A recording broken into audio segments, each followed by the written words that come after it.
Dinagkong bulto sa ginawang shabu ang nasakmit sa managlahing operasyon sa Bohol ug Cebu. Ang report ni Mark Ridge-Abella.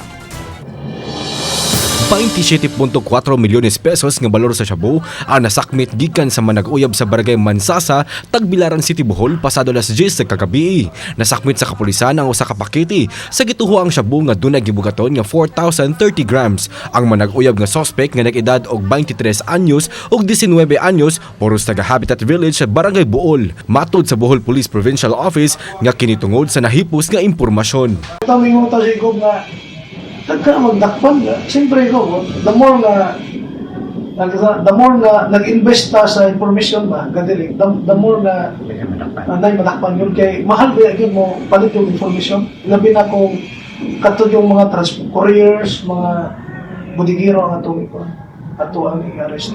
Dugang ni Nuez nga suportado sila ni Governor Ares Aumentado mao nga nipaspas ang ilang anti-drug operation. Consistent na, and then ato yung gisuportahan ang kapulisan sa ilang programa, ilabi na sa ilang operation. Atong gigahinan og mga pundo aron sila gyud makaliho. In fact, naghatag taw mga sakyanan para sa mga intel. So in short, naagad ang atong suportan nila.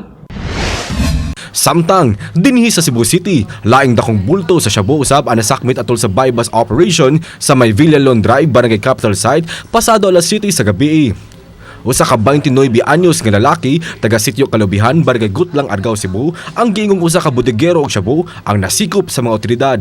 Nakuha gikan kaniya ang 705 grams nga gidudahang shabu nga mobalor sa kapin 7 milyones pesos. Gibalhog karon ang suspect sa custodial facility sa CCPO nga nagatubang sa kalapasan sa RA 9165 o Comprehensive Dangerous Drugs Act of 2002.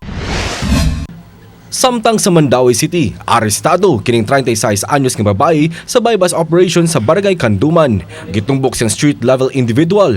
Nasakmitan ng suspetsado og 60 gramos sa gituho ang shabu nga mobalor sa 408,000 pesos. Mandaue ang iyahang kwan pero gi-consider gyapon nato nga usa other areas outside Mandaue ang iyahang distribution.